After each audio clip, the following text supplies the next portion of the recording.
Okay. Everybody ready? Okay, welcome everybody. It's Monday, May 17th at 6 p.m. at the Town Hall. Call the meeting to order. A motion to adopt the agenda as presented. So moved. Do you have a second? Second. Okay. All in favor, say aye. Aye. Opposed? Okay, we have just 1 minute today, and that's the third. One of the two copies. One is your copy. Okay, so are there any additions or corrections to the minutes? Mr. Chair, I do have an addition. Okay, I would like to move that we, in addition to adopting the minutes as they are, add a copy of the response letter to V-Trans for the public record. And I have a copy of the response letter for the select board members. Bill sent this out to you just in case you haven't had a chance to look at it.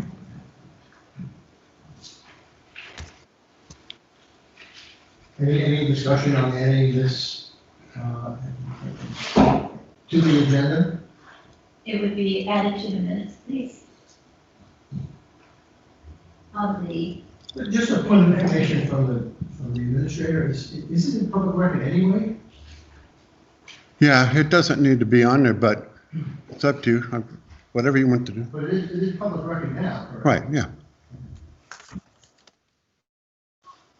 I don't have an issue with somebody else does. Suzanne, are you linking it to an item on here? Does it go under a particular number or? yes, it does, thank you. So it would go under the topic of the Walker Bridge. Oh, number 9? Yeah. And you'll recall that what happened is, the minutes reflect the motion that was made to make a few edits to the response letter.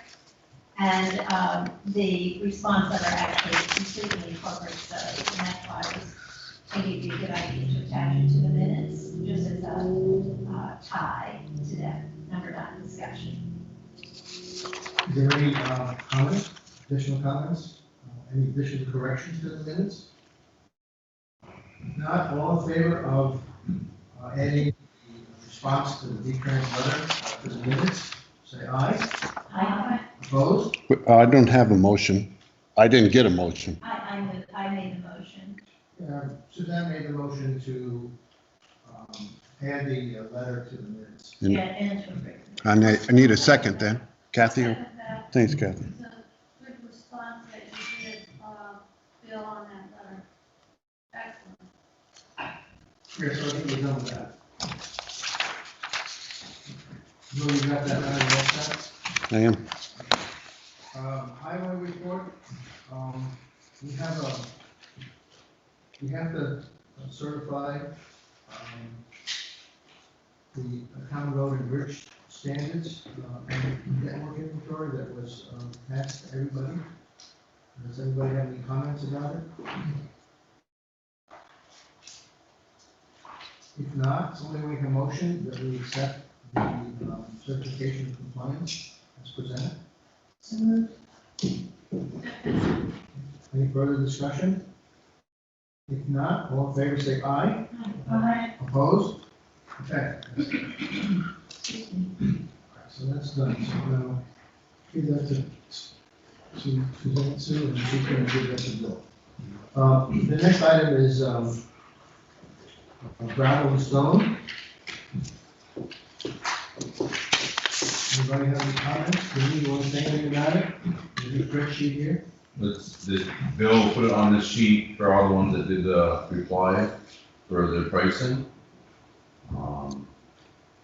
Happens to be that the ones that we buy from are still the cheapest ones around, which is P&L, which is decent sand and gravel, and it's just awesome. Same piers, next in line, but when you add in the travel time to go there, it's gonna be a lot more time to do that. So if you guys still want to just keep it the way we've been and buy from the local ones, so the prices are cheaper, or if you wanna put out quantities, who we bid, I guess. Well, I think all we wanted this for was just to see what all the people are charging for the prices. And the one thing I haven't done is the ones in the red are per ton. If you do look right underneath it, John, But and it's been converted. So under like Newport Sand and Gravel, it says 965. that's right, the rate, okay. right underneath it is building conversion. Okay.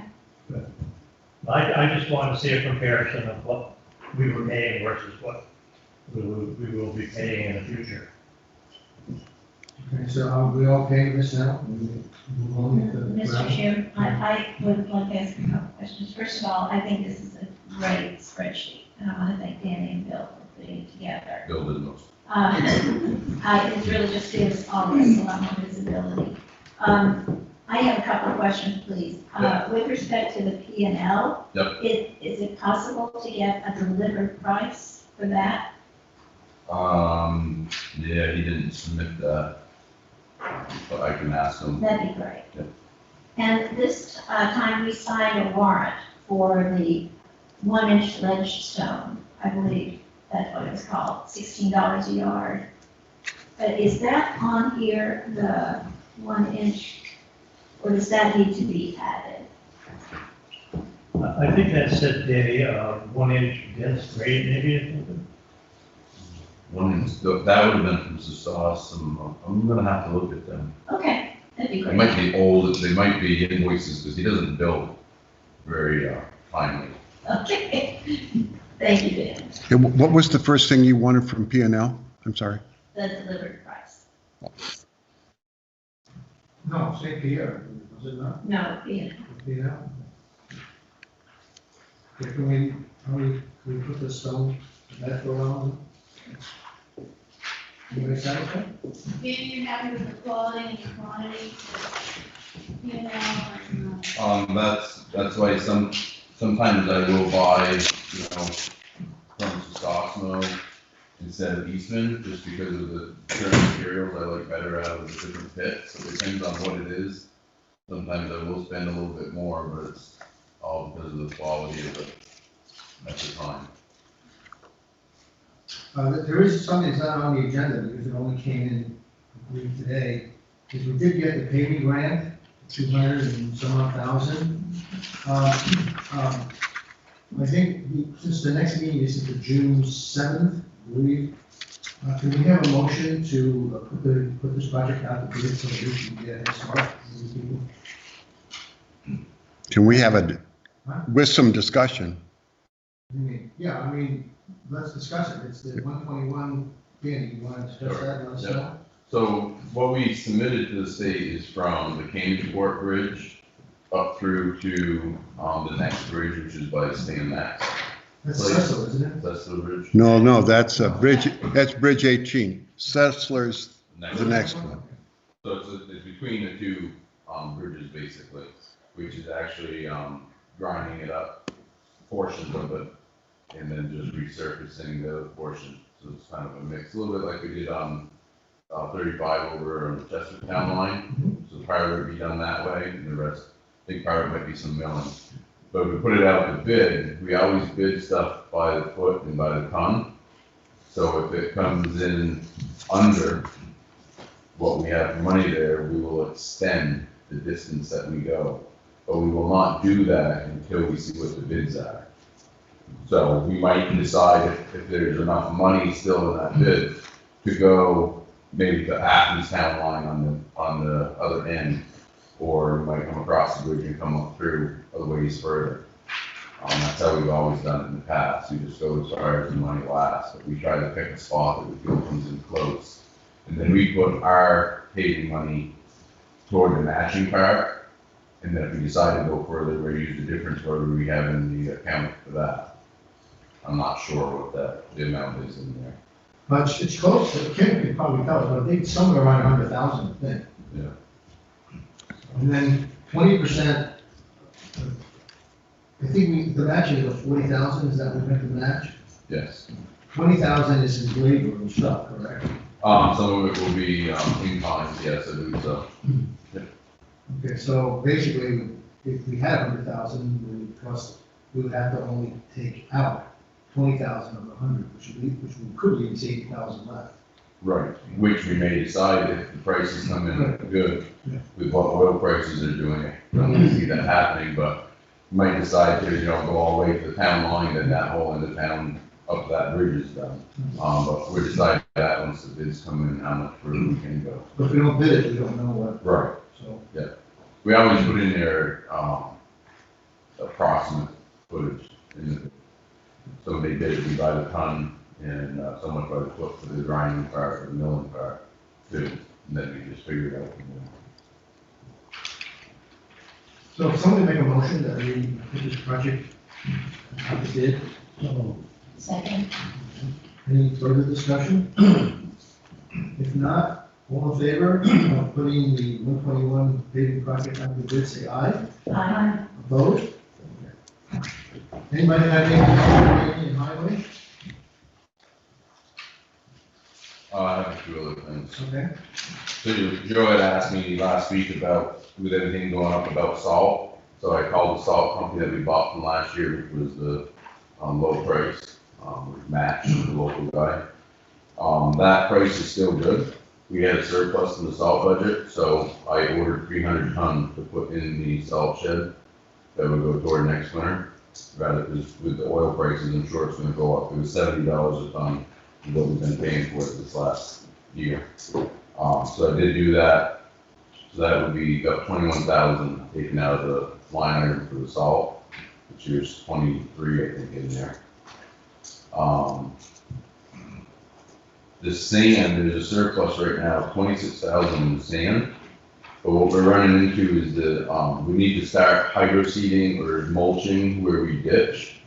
Anything over 3-to-1 slope, you have to hydro seed or pin a matting to it. So I'd like to build a hydro seeder.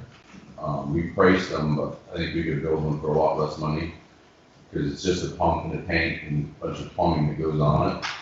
I figure around $2,500 is what roughly the cost to build the tank so we can hydro seed. I would take that out of the sand surplus, if that's okay. When I code the slips, it's still gonna be coded under equipment, so it's gonna show a negative there, but at the end of the year, the balance out with what the surplus is. Yeah, tell them that it's now a state requirement. It is a requirement under the road and bridge standard that you're signing. They're just getting much more strict on it. They're supposed to, within 3 days after you started, they have it covered up. And coverts have become a big deal price-wise. I just found out late today, I think they're still honoring the state pricing on the coverts, but it's not gonna last for long. It's about 4 weeks to get coverts. They don't have them in stock. They're tripling in price. So I would like to take a good portion of that remaining part of the sand this year and buy a bunch of coverts. Because our budget won't be in effect for another month and a half. And I don't know if we're gonna get coverts then. So I'd like to buy at least enough what I'm feeling that we're gonna use for the summer. I know culverts, I know from Jamie Gregory, he's doing a project for me right now, he bought all the culverts he gets hands on because the guy told him that he's gonna pre-double. The reason I found out, I was getting 4-inch sewer pipe today, and it's normally like around $9 for a 10-foot stick. It's almost, a little over $28 right now for that same piece of pipe in a year's time. So it's going up fast. So, Mr. Chair, I move that we allow Danny to take out of the sand line item the cost of building the hydro seeder and to purchase the culverts that he needs to. do we have a second? Do we have any further discussion? If not, all in favor, say aye. Opposed? I didn't get the second, I'm sorry. John? Thanks, John. And the last thing I have is on the Lead Road, on the Class 4 section, they did a bunch of logging up in there. We need to find out if they're done logging up there And if they're gonna go through and clean the water bars and where they left the town road, what they're gonna do with that, it's starting to erode different parts of the class 4. I realize that we're gonna have to go up ourselves and do some work for that class 4. We haven't done anything since Irene. But we gotta find out if they're done and how much they're gonna go back through and do.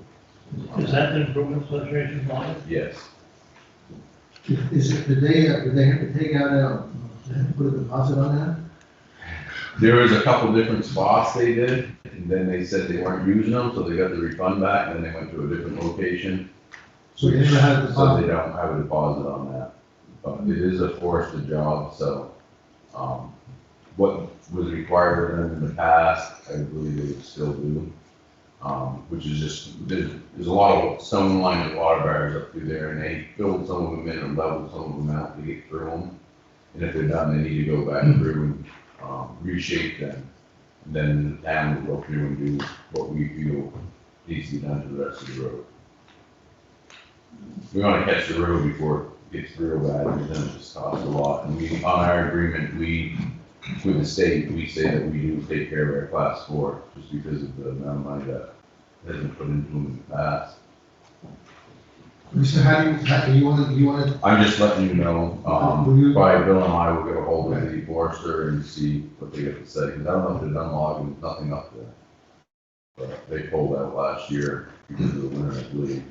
well, we have a member of the GIA here, I don't know if he's willing to let us know whether they're finished logging or not. Alan? Not on GI. Okay, not you want, sorry. So we'll find out. Danny, on 30 to 35, headed towards Chester, the guardrails that are damaged, are those gonna be repaired? I'm gonna have Lafayette come down and give us a price on them. We bought some to fix part of it, and then we had a couple more trees come down and damage it, and now there's enough of it damage, I think we just gonna get a price on what it would cost to have them come and, fix some of the sections. Thank you. Good. Anything else, Danny? Okay, you're on, you there?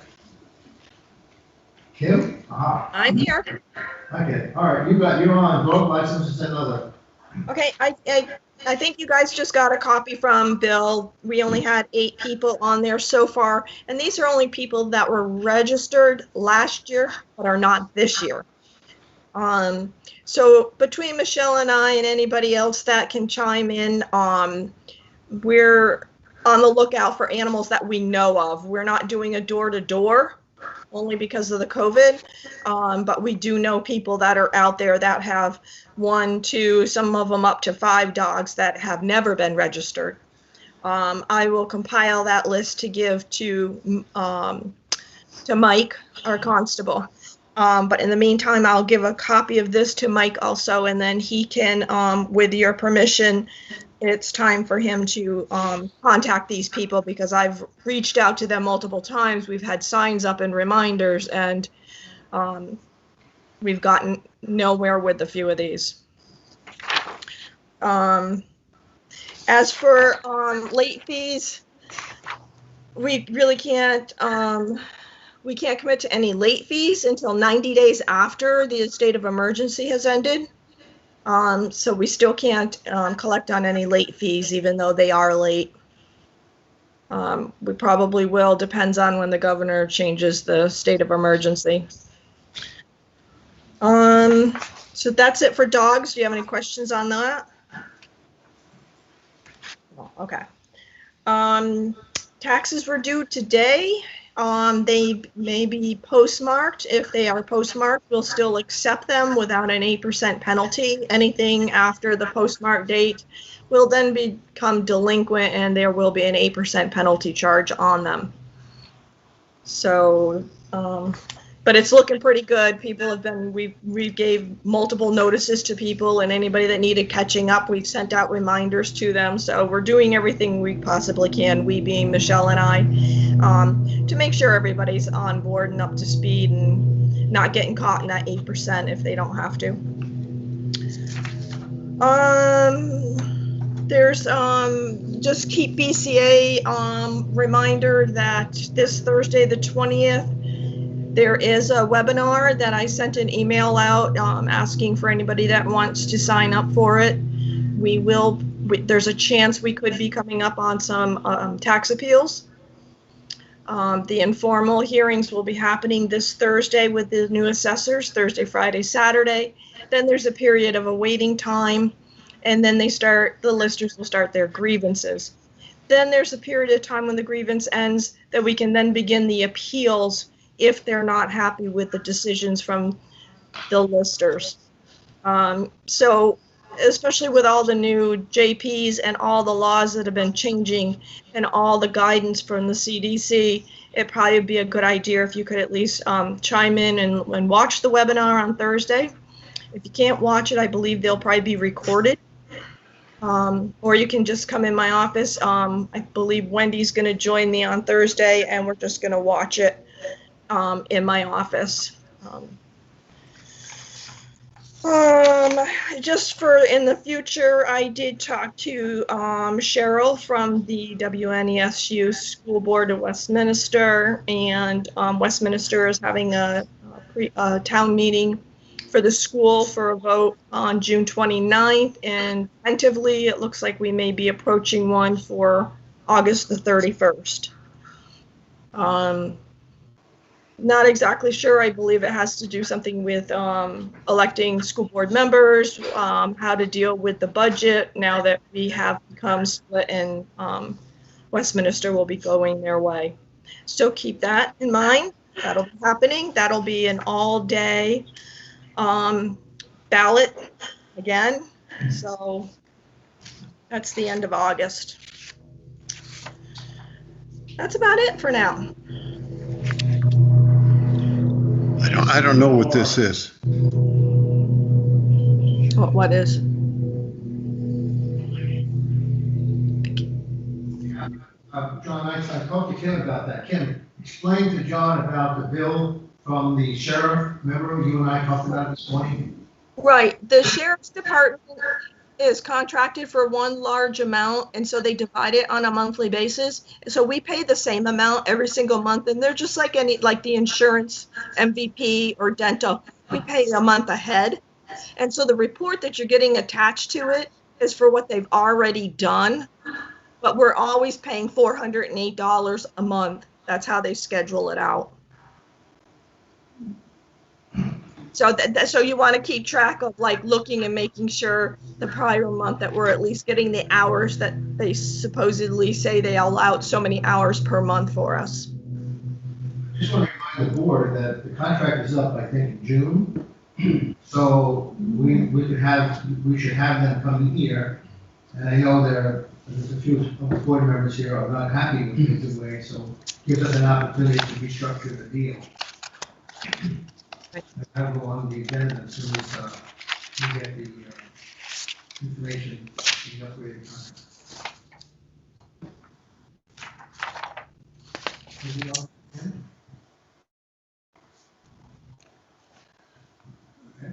Okay. Joe? Yeah. I forgot that I told Tim Morton that you would take, he's on, and then you take him early, so if you want to go to that. Sure. Does the board have any objection to that, to switch over to the talk?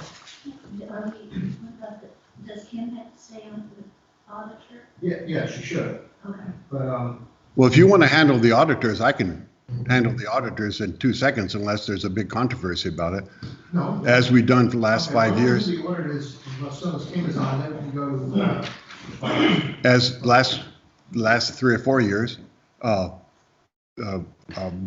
the auditors send us a proposal at this time of year. They're a month behind, and I talked to Fred Duplessis the other day. They're a month behind because the tax year, the IRS extended for a month in April to May. So now they're done, and he said in the next 2 weeks he'd have a letter out to the town. okay, all right. Okay, so I guess we'll move down to the situation of the logging. Bill, Go ahead. Do we need a motion for that to accept the professional auditor's engagement? Has he given us the price and everything? No, but is it okay that we don't send it out to bid as per our Okay. bid policy for professional people? Well, somebody will make a motion to that effect. That we don't send it out to bid and we accept his proposal. I just want to point out that, I don't know how many people have experience with auditors. When you change auditors, price only goes up. And he's been very fair and been doing it for all these years. And so my recommendation would be that we just continue unless you want to go through the bidding process, the interview process, and starting with somebody new who wants to change everything that Dick does. Okay? Yeah, and I just want to be clear, as I sent out to you that statement from the purchase policy, that is a statement of professional people. You do not have to send out for bid if they're familiar with the job. And in your opinion, it's more efficient to do it that way. And it's actually also less than 25,000, and that's the case as well, Bill. That's correct. So if somebody wants to make a motion to the effect, we don't bid the auditor and wait for his contract or proposal for this year. So, Is there a second? Second. John got it, and Kathy made the motion. John seconded it. Any discussion? If not, all in favor of not sending out the bid for the auditor this year, say aye. Opposed? Okay. Okay, let's go to Tim. Okay, we have I guess we have, the question now,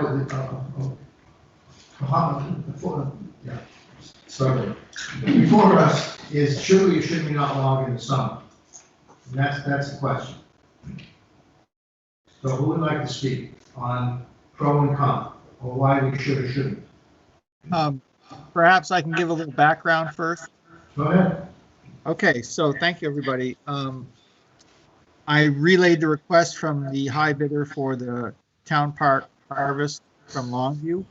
Currently, the contract specifies winter conditions, or I should say winter conditions. The reason we went with that originally was because up until recently, I still have held out hopes that we could rely on winters in the Connecticut River Valley. We don't know when we're putting something out to bid who the crew is going to be that wins the bid and what the capacity capability is. When we did the layout work there, the ground presents as very wet with wet site indicators and some wet areas for the access and the land. Usually when you make a change in a contract, it's because something has changed.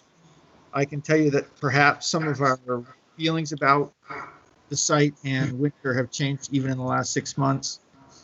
When Ann and the crew built the access and the landing, it was a pleasant surprise that the parent material under the sort of the wet layer was really quite good. So it's a drier place than we imagined.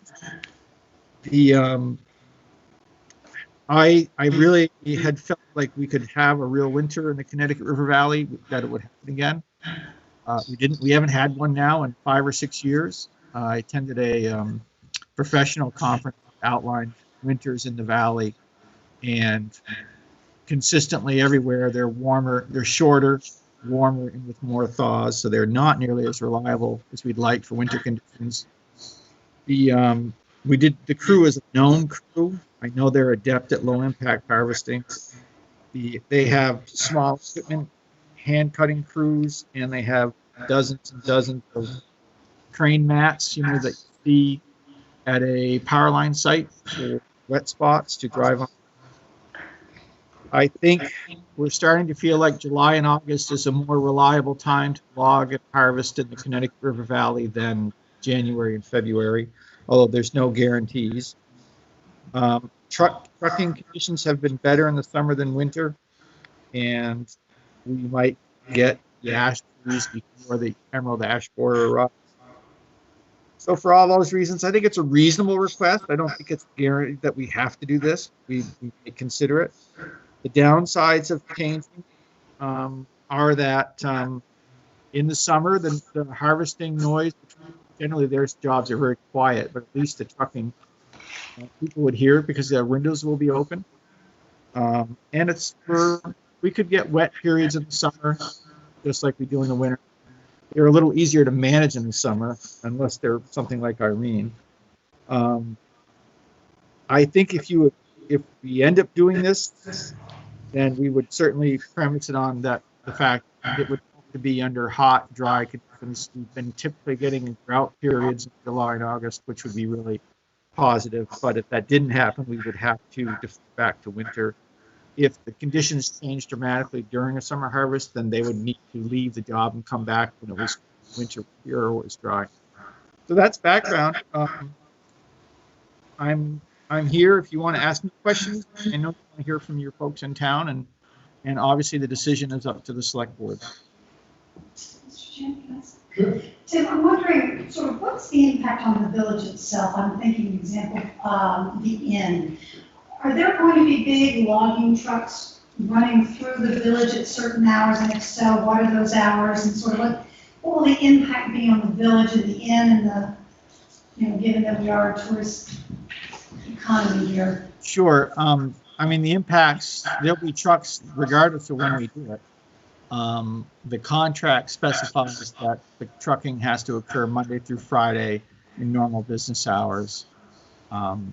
I think that if windows are closed, it won't be any different than any other trucks that use town in the summer. So I don't know if it's a huge change, but there will be certainly harvesting trucks. I think if with this particular crew, the harvesting will progress at a rate that is reasonable, so there aren't numbers of trucks every day going through. And my understanding was, I think from reviewing the contract, that in the wintertime, you actually can do the logging evenings and weekends, whereas in the summertime, you're sort of committing to weekdays during business hours. Would that be? I'm not sure if that's correct. I was just looking at that. Hang on, I've got a bunch of windows open. Monday to Friday. In the winter? I think it said in the winter that they could do it on weekends. I thought so. It may be that we allow for some work on the weekends, but I don't know about trucking. I wish I could find that. I just had it open. Hang on a sec. Perspective. Tim, it's number 6, letter M. Okay, just give me one moment. I don't think that's back again.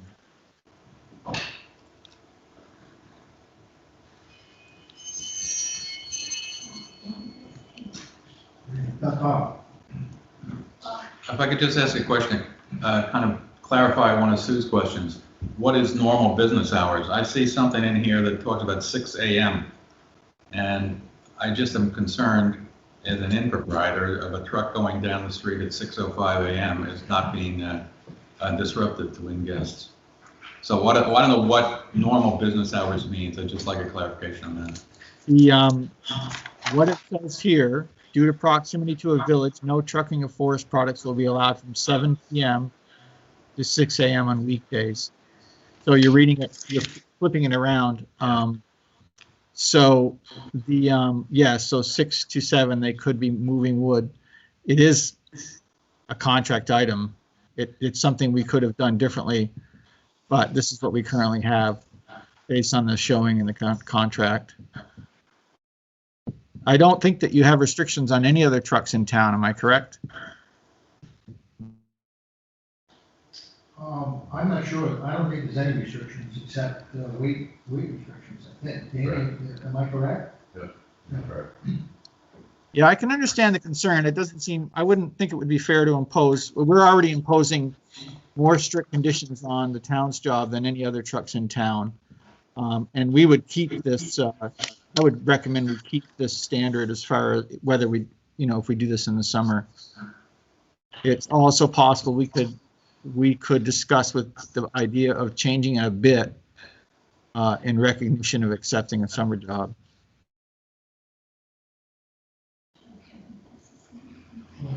Yeah. It's really more that this is adding additional trucks doing this project. So there'll be, the existing trucks that go up and down because of adding more trucks. And during the summer, I'm a business owner here, and we're coming off of a very challenging year. And we're trying to get back on our feet, and with all this going on, when we hope that there's going to be tourists returning to Grafton, I just feel like it's an unfortunate time, right in the middle of what we hope will be a summer tourist season.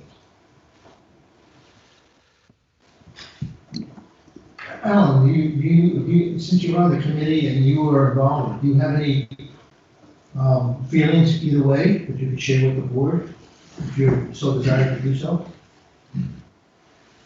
I listened to Tim, and his comments are interesting.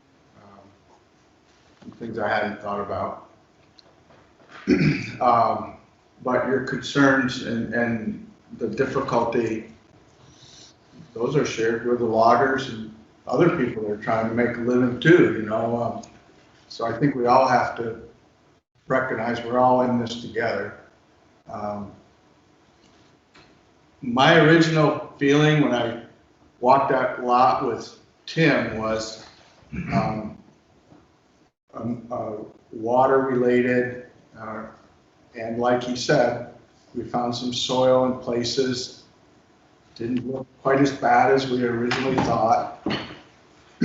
But I really think a winter job, if we could have one, will leave us with a better quality residual stand.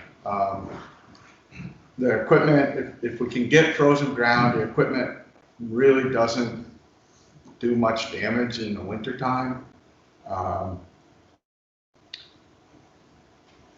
If the part of the thinking is that having a timber sale now in the summer, and with everything we're following with lumber prices, that means the town would get more money, that would be a false thought, because the prices are already set. And even if the logger gets more money when he sells the logs, we've already determined what our value per thousand is going to be. So if that's part of the thought process on some people, I would want to correct that. I appreciate Longview, and I would be much more comfortable with Longview than any number of other loggers and their kind of equipment for summer operation. But I think all things considered, if we could have a winter job, we'd be more satisfied. I'll just give you my, go ahead, Bob. Just one other question. I don't know if it can be answered. How many trucks are we talking about here? I have absolutely no sense. A couple a day, one a day? I don't know if it's even a fair question. I don't have the tally. Let me look at the tally. Hang on a sec. While I'm looking at the tally on the prospectus, the pricing thing is interesting.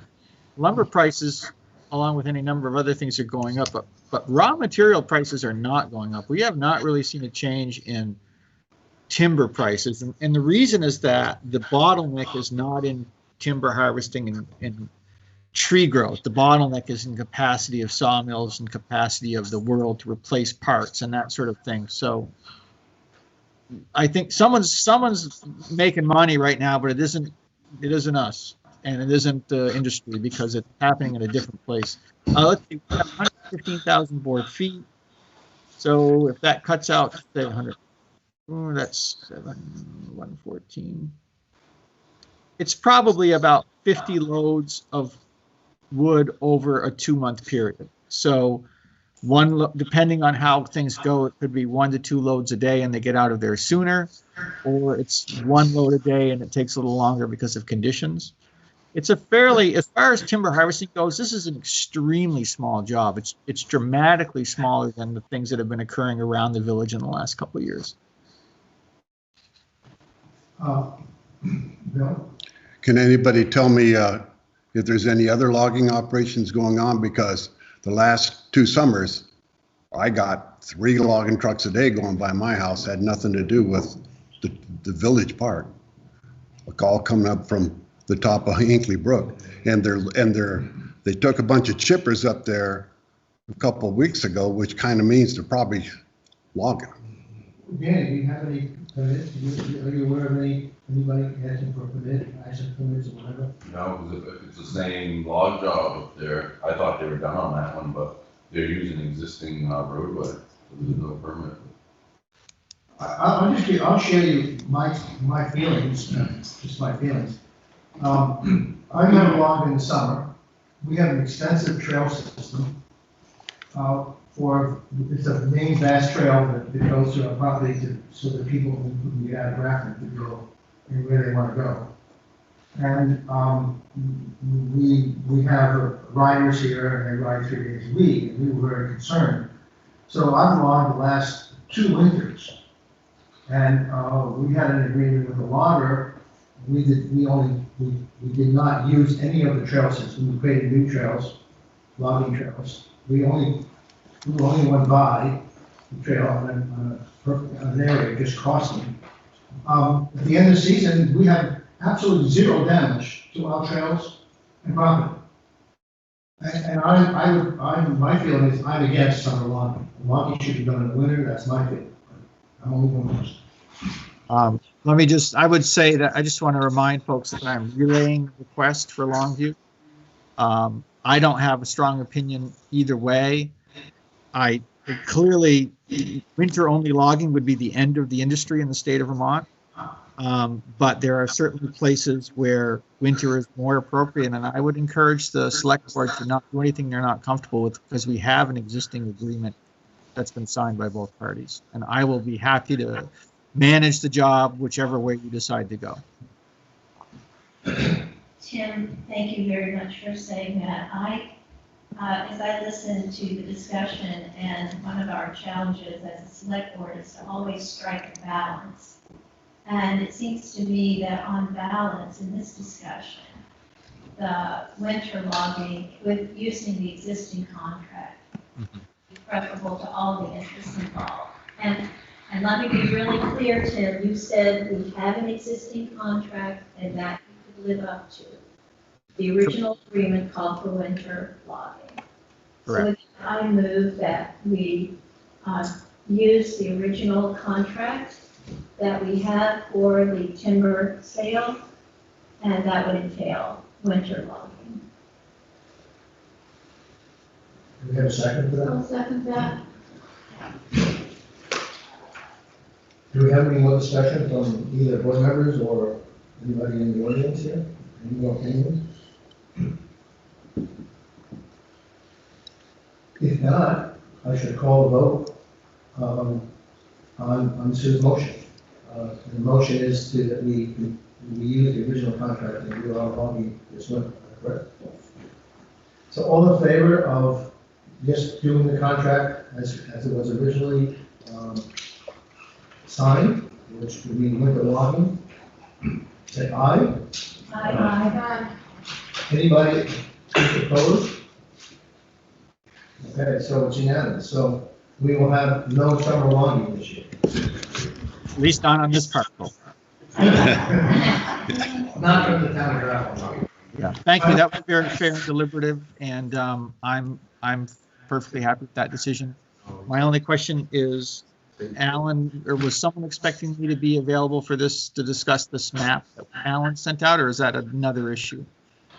Well, as I understand it, I'm not quite sure exactly what it is, but it's not on the agenda. Okay. For the park, and we have a policy here that the agendas are posted on Thursday and there's nothing posted. And there might be other people interested in this map, as I would be.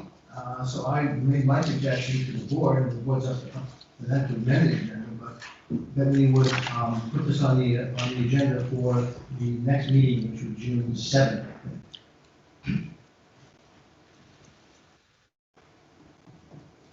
Okay. Mr. Chair. I would like to comment on the map I sent and the points I collected. And I'm very comfortable doing it in public comment, which I understand there would be no vote and no action taken. It would only be information sharing on my part. And the reason I would like to speak is relative to the proposed or the research being done on possible waste treatment there. When two meetings, there's been conversations, and you folks can hear everything very well here. But if you are home on a computer, I can hear you folks if you speak into the mic. But when Matt spoke, he stood near the mic, but I could only pick up about half of what he said. And the first meeting, he talked a long time before I even realized he was talking about the village park. The second time he talked, from what pieces I got out of it, I understood that the site was too wet. But when I asked Bill for the minutes reflected different than what I thought I heard on the bits and pieces. That's what I'd like to speak to. I'm very comfortable just doing it to share with you my thoughts and do it when no action can be taken tonight. And then if people want to raise the issue and it's an item that requires action, you can do that in a future meeting. My only question, Alan, and I might refer to Suzanne, we have no idea at this point in time whether or not that's a good site or a bad site. We have no idea whether or not it's going to take place there or not. We don't even know whether or not this is going to be brought to the town for discussion. So I think it's all premature, quite frankly. And there will be many opportunities. I defer to Suzanne. There will be meetings, discussions about going forward, and all those kinds of things. And I'd like to keep that perspective, because right now there is nothing. There's nothing that we have no, unless somebody here knows it, I don't know anything. There's no discussion. I mean, there's no. That's right. If I may, I checked with Matt Ciano, who unfortunately is not able to be here tonight. I checked with him before the meeting. The very next step in the process is to receive the results of the soil test. And that's going to happen at the Water Committee meeting on the 19th, on Wednesday. So anyone who's interested, Al, you'd be more than welcome to join that meeting and hear the results of the soil test.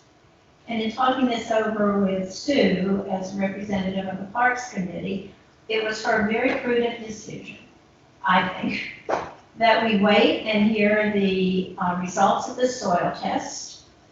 If they are negative, then it's a moot point. The wastewater management system will not be located in the village park. If the soil test is positive, that is, it tests well for the kind of leach field we need, then at that point in time, Sue, and join me here if you would, we need to get collaboration going between the village park committee and the water study committee. And at that point, talk about what are mutual interests and how can we resolve those. But until we have the results of the soil test, which will be on Wednesday, I take Joe's point that it's premature. It's your decision, obviously, but I think there are several factors considered. First, you're making a decision based on soil up there. There's a lot of other factors that would say, why are you even looking at the soil up there? And those issues are things I wanted to bring up. But Alan. Okay, I'll wait. I get it. In all fairness, that's just one of the small piece of the puzzle, whether to have a wastewater system in town. There's going to be a lot of discussion, not only the village park, do we need it, why do we need it, And I think this is all premature. And the only thing we're doing is any discussion about something that we have really no handle on at this moment. And there'll be plenty of time for this kind of discussion. And I'm sure there are going to be people who even if it tests positive, what I mean by positive, you can use it as a system. There's going to be people who are going to be against it. There's going to be people who are for it. And if people are against it, then you have to go to another degree if they want to do the system. We're way premature for this. So that's just my view. I don't know how the board feels, but that's how I feel. And I know the Parks Committee feels the same way. I think it goes without saying, Alan, that your input's going to be extremely important to this whole process. I think what we're talking about here is timing of it. And I would really encourage you to participate in Wednesday's water committee meeting, if you would. Okay? Susan, what is that meeting? What time? So the meeting is Wednesday evening, 6:30 PM, and it's been posted, but I'll be happy to send you the link so that you can join it. It's strictly a virtual meeting. Thank you. Okay, let's go back to the agenda. The next item is the E911 on the Anderson Road, changes of addresses. A year ago, excuse me. A year ago, E911 board, Tyler Hermanson in particular, pointed out to me that Anderson Road was marked and addressed according to the standards in Rockingham and not according to the standards in Grafton. The reason for E911 addressing is so that you know how far up a road you have to go with the ambulance before you're going to get to that house, simply based on the address. For instance, my address is 300 Hinkley Brook. 3/10 of a mile up Hinkley Brook, you'll get to my house. If you're a mile up, it's 1,000, okay, and so on. Out there, they use 528 feet instead of 5.28 feet, and so my address would have been 30, not 300. And the addresses out there, for instance, an address that's 80, it will now end up being 800 and something. It is just to have one system for the whole town. That will still leave, as a side, the small number of people on Cambridgeport Road that is in Grafton with the Rockingham system, because it makes no sense to change it on that road, since it's a very short distance in Grafton and most of the road is in Rockingham. So all of these, I've gone out and talked to quite a few of them when I went out to look at it. Tyler Hermanson and I did the work. I did it on the ground. He did it virtually. And we got rid of a couple places because the camps have fallen down. They're not in use. But we've also got addresses on places that don't have a camp yet, but are obviously being used by them with, for instance, a tent. They go up there and camp out in a tent or a trailer. So it'll all be readdressed. I have the letters all ready to go out if you say that you're okay with it. The deadline is the date of the effective date of the change is June 14th. The letters will go out tomorrow. The letter will go out to the E911 board, to U.S. Postal Service, to VTEL, to the rescue squad, the fire department, and depending on what Robbie tells me, I'll either send it directly to Keene or he will. But in fact, the PSAP, the police barracks that answers the radio here for E911, they don't care what I send them. They get their stuff from the state. So it'll come right up on their computer that 80 is now 800. They won't even see 80, they'll see 800. So then for the people themselves, they have approximately a year that they'll get their old mail, whatever's addressed to their old address. They have a whole year to change it. The sooner they do it, the better, because VTEL and all those people would be changing it anyway. You would hope that they would put their numbers up. And that is part of the problem, that people on back roads don't want people to know they live there, so they don't put their numbers up. But that's also the reason why you want it addressed in the way I described, so that if the numbers aren't up, the ambulance can still find the place by watching its speedometer or odometer as it's going out. So that's the reason for it, and it's all clear to do, and all the letters will go out tomorrow to the individuals and to all the entities that will be told that those addresses are changed, unless you tell me not to do it. So you're looking for a motion? I would like a motion that you agree that the Anderson Road should be readdressed. Somebody want to make a motion? No. Someone want a second? Second. Do we have any discussions? Anybody have any other discussion or comments based on Bill's explanation? If not, okay, so anybody who agrees to have the 911 address change on the Anderson Road, say aye. Bill, I have a question. Okay. Bill, that starts at the Chester Grafton line?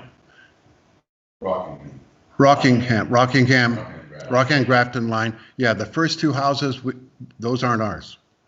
Yeah, the first house is, I think he was 80. He'll be 800. I think that's the first house, if I'm not mistaken. Anyways, right there at the beginning of the road. Bill, the side roads up there, Marshall Road, how are them addresses? They must be correct, because I would have looked at that, and so would have Tyler. So they're probably correct, because I'm pretty sure Louis Marshall, that his address is really high, and he's out toward the end. So I'm sure it's right. Yeah, I'm sure it's correct. Yeah. If they weren't, we would have done it at the same time. Okay, so we start with the vote. John had a question. So all in favor of Aye. making the change, say aye. Aye. Opposed? Okay. Bill, you can send the letters out. Okay, Kathy, you're next on the cleanup on 121. Kathy, I don't see anybody on here. Okay. Okay. I did speak with Peter from Wyndham, who's heading up his trash removal on Route 121. And he's feeling that his crew that he has, which are active law enforcement folks down in Connecticut, the group's smaller this year, one due to COVID, the other due to the fact that these police officers are under a lot of pressure doing overtime work, because a lot of the police officers have either retired or are not in law enforcement anymore. So his group's smaller. If the group gets larger, maybe in the fall, they would tackle the bigger trash dump that's the first dump on Hopeville Road, that's land is owned by Terry Sheehan. That's the Grafton side. That's the Grafton side. But there's 4 to 5 smaller trash, I'm gonna call them dumps, off of 121 from Sheehan's property all the way to the line, Wyndham line. He has done some removal, not on Sheehan's property, but on the Luger's property of recyclables. So his plan on June 5th is to have this smaller group come up and tackle the smaller trash sites. He's going to put the dumpster on his property, Peter's property in Wyndham, and they would backload with smaller trucks with trash. That would be much more manageable. He says there's a lot of recyclables, there's a lot of tires that are going to be picked up. I have not heard from Terry Sheehan, other than speaking to him once, or I should say Peter hasn't heard from him, in getting permission to go on his property remove that trash. It's Terry's feeling that he wasn't comfortable, and I spoke with him about having anybody on his land. In talking to Peter today, that dump site is a steep incline, and you're talking years and years of trash. Terry, in fact, has commented that he hadn't been up to his land for almost a year, to really look at it. So it will happen on June 5th to clean up 4 to 5 of these smaller areas. I have one flagger that volunteered to help out. And I have spoken to Don Dougal from GIA. We had a meeting last week, and he's aware of what we want to do, or what Peter wants to do, but he's also interested that this is happening, but he also would like the town of Grafton to kick in some financial assistance, so we know we want something done here. With that, if the town agrees to put in some money to the cleanup, then GIA may do the same. So I leave it on this for the board to consider this. And I'd like to see the town at least contribute some money towards this. Last year, or 2 years ago, did a big cleanup in Rockingham. He said he had a 40-foot dumpster, and the site that we're looking at would probably take 2 40-foot dumpsters. And one alone, Peter paid for was not $900. So it's a lot of trash. And he did get a deal with Chester and Springfield hauler dumpster for a special price for the dumpster. So, he's working hard. He's got these guys very interested in helping, and they're really devoted folks. And, I'd like to make a motion that the town of Grafton would kick in an amount of money on this project. The motion should have a dollar. If it's $800, it's $800 a load, you said? $900. GIA would do one, and you would do one, so Yeah. maybe say $800. So I make a motion on the trash, removal that the town, would kick in $800. Second. Or one dumpster. Or one dumpster. Second. Yeah, my question is though that they're not gonna be able to do this year, right? They're gonna do, I mean, the big one, the big cleanup. no, it'd be in the fall, Oh, they won't do it this in year. the fall, yes, this year. So it will be done this year. And there's one happening, on the 5th, for the smaller Right, units. small. And I guess I want to add on $800 for the dumpster, I would like to have we need another flagger, that the 2 flaggers will get paid. Any other discussion on the motion? Kathy, Mr. Chair, Kathy, you're going to continue to try to negotiate with one of the suppliers for part of the donation of the dumpster, a lowering of the I'm going to price. be talking with Don Dougal, to see if they're willing to, financially help. And, Peter has already, negotiated with the company for the dumpsters. Okay, At a special price already. okay, I missed that. And he is, would like us to get the flag, the 2 flags. Well, I'm unclear on the motion then. Okay, before you do that, I think you should amend the motion. Well, that's, The reason is, if we're gonna put $800, are they gonna put the $800? And I would, the motion say, the town will put $800, and not GIA's $800. Because if we put the $800, who's gonna cover the other $800? So, he made a statement that the town he wants the town to participate, so we're putting our money up, so let them put their money up.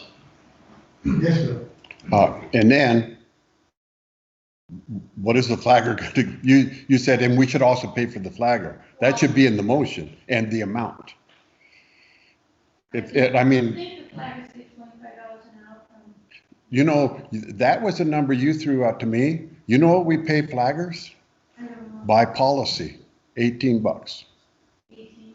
Now, you can change that, but I just want to let you know, that's what we've always paid, 18. No, I would agree on 18 if it's our policy.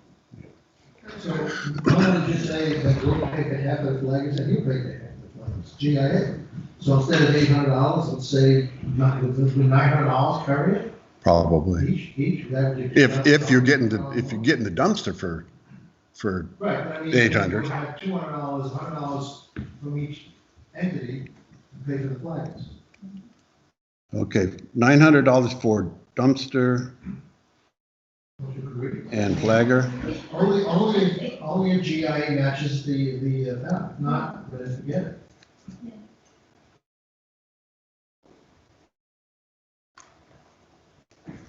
Then I have another question. Go ahead. So I don't understand has Sheehan given permission to go on that property or not? He has not yet. Well, then, We're talking on the June 5th right now. there's that much stuff from the two, Small cleanup. So maybe we should ask the motion, providing he gives permission to do the land, to go on the land. okay, now I'm confused. The two dumpsters are for the cleanup that's happening in June No. or in the fall? He's handling the other. He's handling the dumpster Okay. now with a special price from the company. And the fall one would be on Sheehan's land. Correct. Right, if he permits it. Yeah, but if he doesn't permit it, then we don't have to clean Okay. it. So why don't we add that to the, providing we get permission to do the land? So if GIA matches and if Sheehan or the landowner gives permission. And to that, Bill, it was suggested by Don Google that town administrators send a very strong letter to Mr. Sheehan, cleaning his property up. I know we have no policies, but at least a letter of some kind of, that we're putting out some money to clean that area up. So the landowner knows we're in good faith here. And Peter from Wyndham, his folks want to clean it up. I think the letter should not be a strong letter, it should be a letter that the town is willing to clean up your property if you give us permission. Yeah, that's what I was, that's what I was. That's how I, if he doesn't want his property cleaned up, there's nothing we can do about it. No. Okay. He's getting his property cleaned up for nothing. I mean, I can't imagine why he wouldn't want to do it, but strange things have happened. Kathy, does he need a financial commitment from us tonight? Is this something that we can put off a little bit to do a little more work and get permission and work with Sheehan, and, or does he need a financial commitment now? No, he's not looking for it right now. I'm just trying to update you guys as to where he stands and where his group stands right now. Well, we can We're take moving this, it to the, put it on the to the agenda. fall. But I need a flagger for the 5th. I'd also like to just check the line, how far Sheehan goes up that hill before it switches to another landowner. Why don't we It's pretty just close. table this and deal with it? Since we don't have to make a decision until, late October or early September, correct? Yeah. Is that what we need? So this way, maybe we get permission and John, you can go check it. But he is doing a clean on the 5th. Right, yeah, but that has nothing to do with us. I'd like money for the I flag don't need more money for the flag. But that cleanup is gonna be on whose land? routes. Boots on Let's see, He's already, according to Peter, from what he's telling me, it's Ruger's property from the maps. where then? Where the smaller, where they're dumping. it? You think Google will pay for the? After you brought up your taxes going up so much. I don't know, I'd have to ask him, he's been away and they're coming up Monday, so. When are we gonna clean this up? On the fifth, Saturday. This time? Yeah. All right, so we need to do something. So how much do you wanna, how much are you talking about? We said it would be 5 to 6 hours, so. So say 6 hours at 18, what is that? 108, 108, something like that.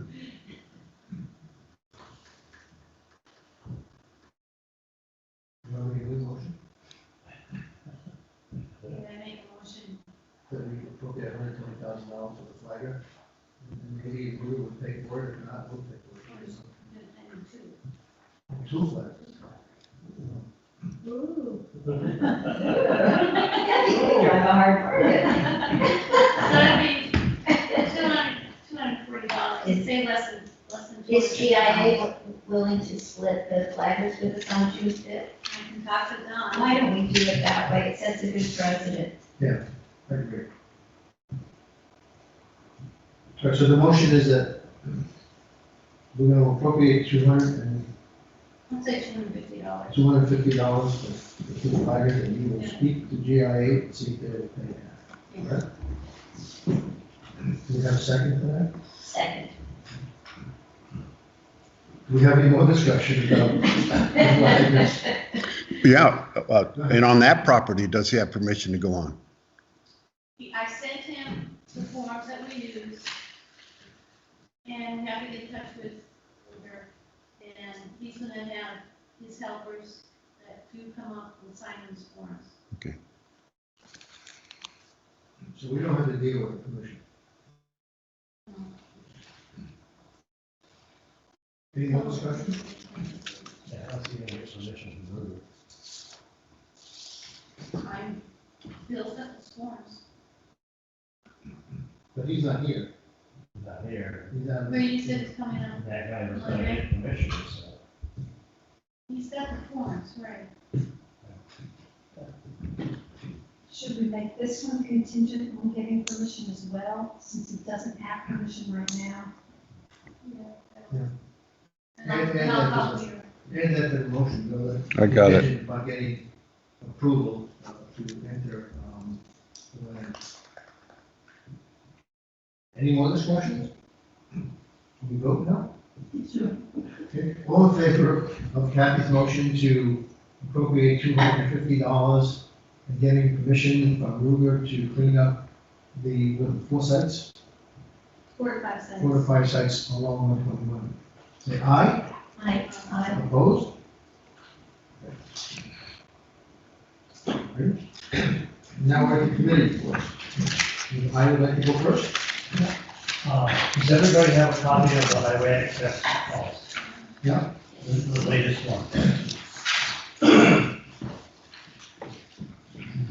After working with Susan and Bill on the highway access policy and the right-of-way policy, because at the last meeting, I made a motion that we should have separate policies instead of just one.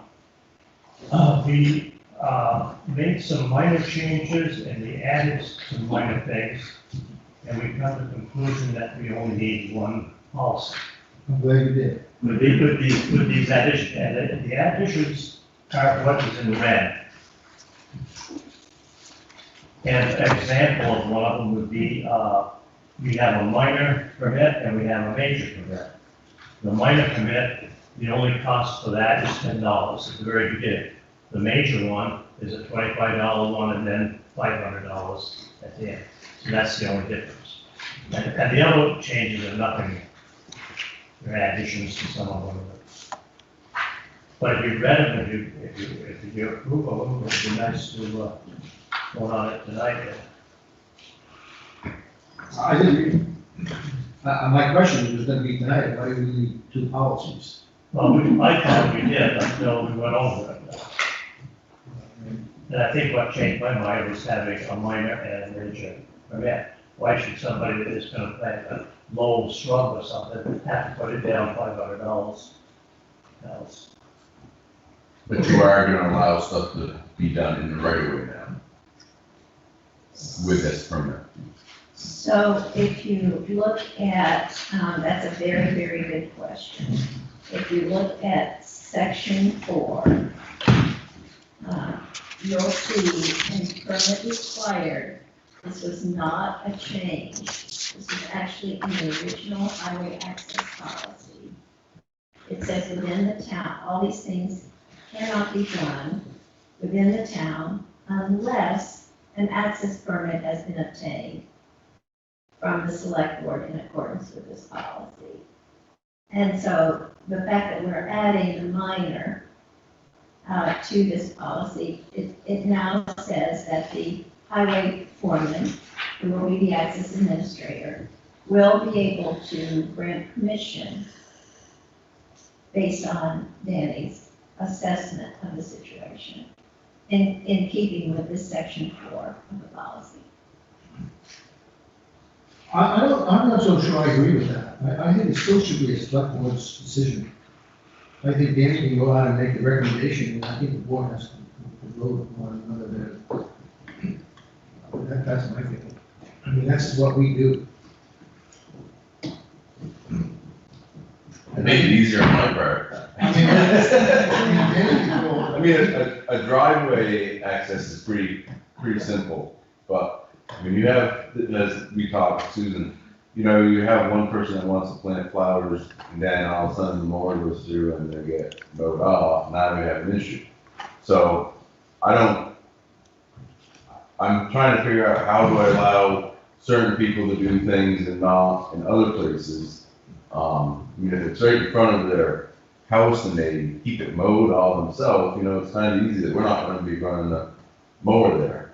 But then there's other places that people have planted bush, trees or shrubs along their property lines that's not manicured, I guess you could say, that we have hit with the, over the rail mower and they get really ugly.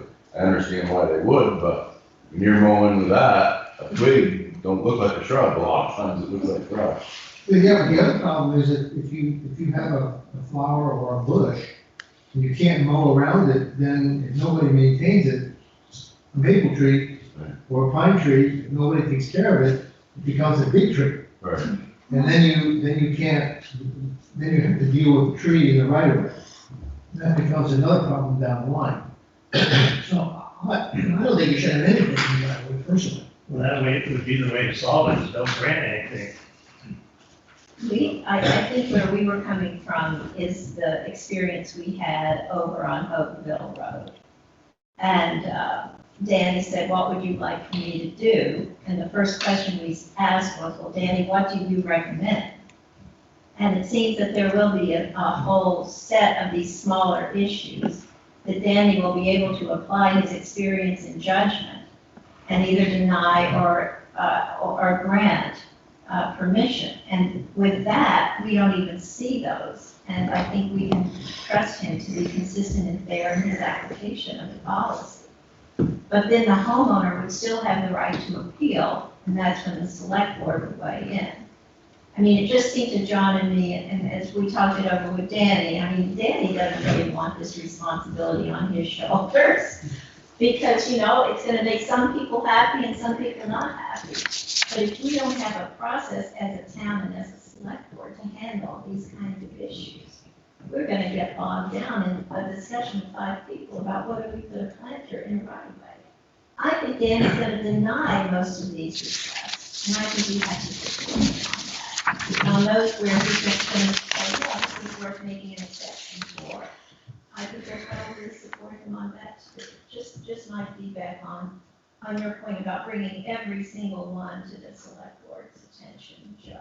Well, I think we can solve the problem. You don't have anything in the right of way. If somebody wants something, then they can make a request to the select board, or through Danny, and then we can deal on an individual basis. But that's what the application process is all about. Well, if you change that though, if they put in a request for it, it doesn't really say that I'm making a decision on it. I mean, they could fill out the form saying what they want, but it comes to you guys. You know, I mean, it probably eliminate a lot of people when they say, oh, we gotta fill out a permit for it. But I like that maybe I bring it to the board of what the request is, rather than myself making a decision on, you know, who gets to do what right away. Sure, I think you have to think long-term here. Just because, Joe or Mary buys a house and they want to put something in the right of way, well, 2 years from now, they sell the house. And people who have it, they don't want to maintain anything. So now you got another issue. Now you have to go to the new owner and say, you got any bushes or a problem? Well, I didn't put them there. So you got to deal with it. So why deal with it at all? The right of way is the right of way. You got to take this big tractor and you got to keep, I mean, look at, for years, we never mowed the right of way. And look how difficult it is in some areas. And how much work has been put into trying to make the right of ways instead of having trees growing in the road again.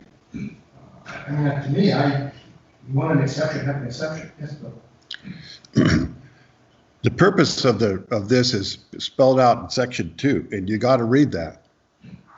And basically, it says you don't put anything in the right of way except what absolutely has to be there, which is a driveway, a culvert, mailbox, and the utilities. The utilities is one thing, and that's hardly even mentioned in here. But as far as I'm concerned, you just cause more problems by making it look like they're going to get a permit to plant something there at the very least, or some other thing in the right of way, when your motion the other 3 meetings ago was perfect. Don't put anything there. But, Bill, how does that resolve the problem? You tell them they cannot put the fence in the right of way, period. Okay, if you read. They're just gonna come back if they don't have it. No, you read the rest of it. Can they guarantee you, for as long as that fence is there, that their insurance company will insure the town from any liability? So, look, They won't do that. I'm not gonna get into that level of discussion. If it's the pleasure of the select board not to have this addition to the highway access policy, that's fine. But I just want to remind us, when we get presented with another case, multiple cases, and we have to deal with it at this level, that we might have an alternative then to go back to with a highway access policy, with a minor encroachment. That's all I'm saying. Our citizens have the right to have a government that listens to their needs, responds in a consistent way, and provides them with an appeal process if they get the answer. Okay, I just want to say this. The way I see the right of way, there is no such thing as a minor encroachment.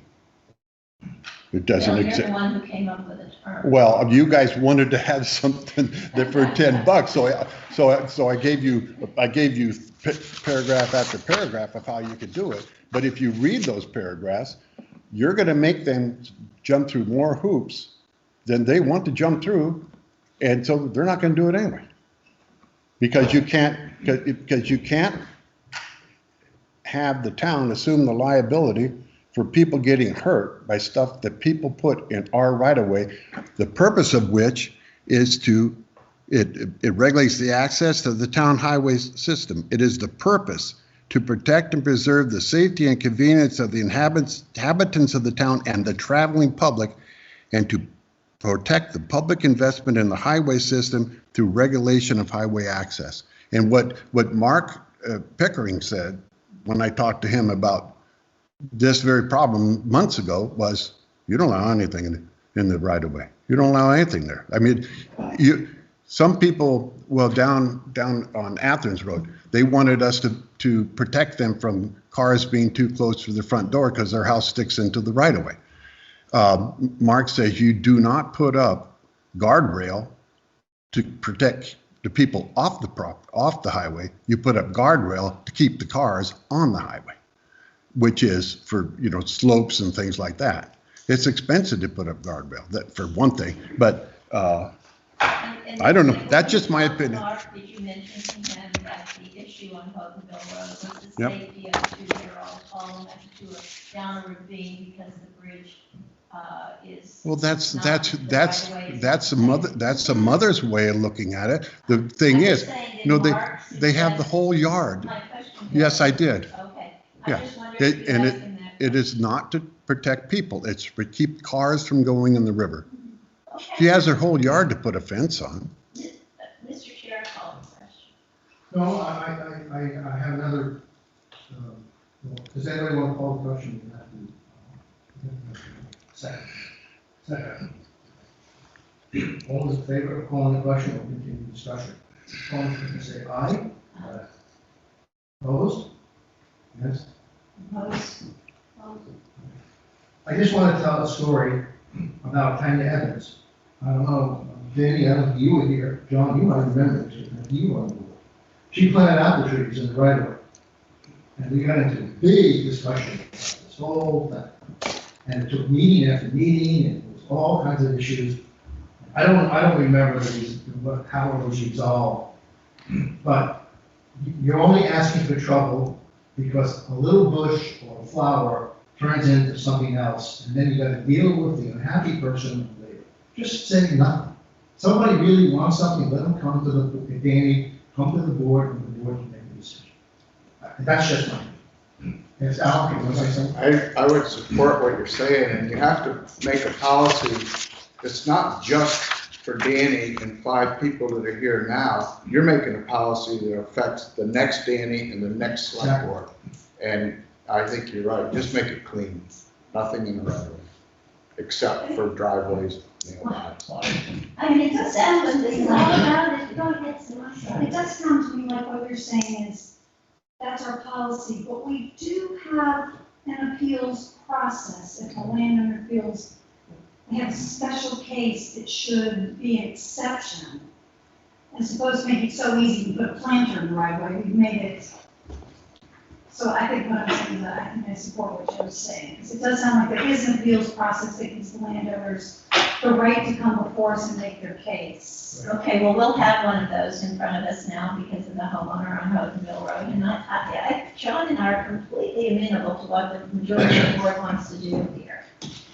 We wanted to provide some structure and process, but if that's not what you want to do, great. I think you're, as we talked before, I see what you're trying to do with it.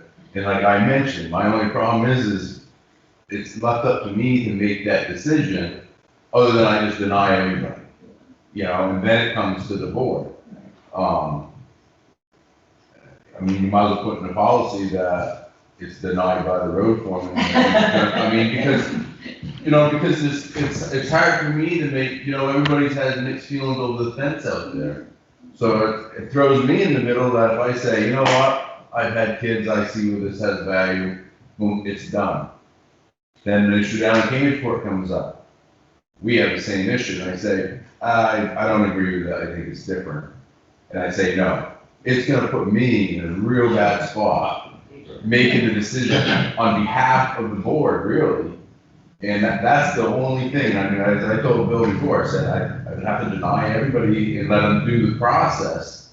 But I don't want people to think, giving false hope that, oh, no, he can do it all. And, I mean, it doesn't look like a win-win situation for me at all.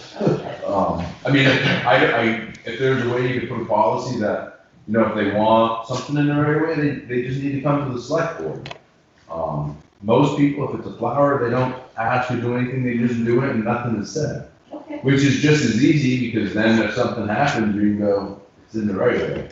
But if I give permission to it, I think it sets everybody else up for a failure if something becomes of it. I agree. Yeah, As far as the Holtonville Bridge, and this is my only opinion, and Mark was saying we put up guardrails and stuff to keep cars on the road. The rule of thumb is anything over a 3-to-1, the possibility of drowning is an automatic for guardrails. So my feeling is on that bridge, there should be guardrails, at least sweeps, because it is a sheer drop off at the end of the bridge. I'm not saying you put them up for the protection of the kid. I'm saying because the state's policy says if there's any chance of drowning, leaving the roadway and over a grade, you do guardrails. So that bridge, in my idea, takes and qualifies for at least just the sweeps off the four corners. Not just their side, but all four corners. But that's another issue. That's a safety issue. Yes. It's not a protecting child issue. And if that is something that you guys, when we brought that up before about this, if that's something you want to pursue, when Lafayette comes down, they can give a price on doing that as well. But they need to understand that we're doing it for the safety of motor vehicles, not for their children. Well, see, I have the same feeling, that if we allow them to put the fence in there, and then there was a problem, then we have liability issues. If we don't put the guardrail up, and something happens, then we have liability issues. So I think we have to make decisions so that we don't have any liability issues for the town of Grafton and its residents. And the homeowner did bring up about the guardrail there, and that's why I bring it up, that it Well, hasn't but- been mentioned. So. But if that is the case, that you have to have, if there's a reason why you have to have a guardrail, and that fits that bill of goods, then by all means, we should put a guardrail there. I mean, there's money in the budget to do it, we do it, if that's a safety issue. Well, there's many places around town like that, but when someone brings it to your attention, I think it just puts up a red flag. I would think if we at least, when Lafayette comes down, I don't know of any other guardrail companies, so I use Lafayette. They're the only ones, really. We can at least get a quote from them on doing that too at the same time, possibility. We need a motion for that. I don't think you need a motion. No, so she's got to come up with a price of that, to do it. But how are we gonna change this I policy? think we're not. I think we're just gonna go back to the original highway access policy. What do you think, I John? think so. I mean, we're fine with that. I think this has been a great discussion. This is what we're here to do, and I think Danny's come up with a wonderful solution for the Hope Mill Road situation. If when we get the quote, the select board goes ahead and approves it. Okay. So, great. Ready? I mean, do you feel the same way? I have a question though. And thank you, Bill, for helping us with this. Yeah, you're welcome. It didn't come out. This says that a permit is required for all those things, and under section 4, what do we do with the motion from 3 months ago, 3 weeks ago, or 3 meetings ago? Well, we already had a motion that nothing goes in the right of way. That's not what this says. No, but we. No, but we're scrapping this, Bill. That's what we just talked about.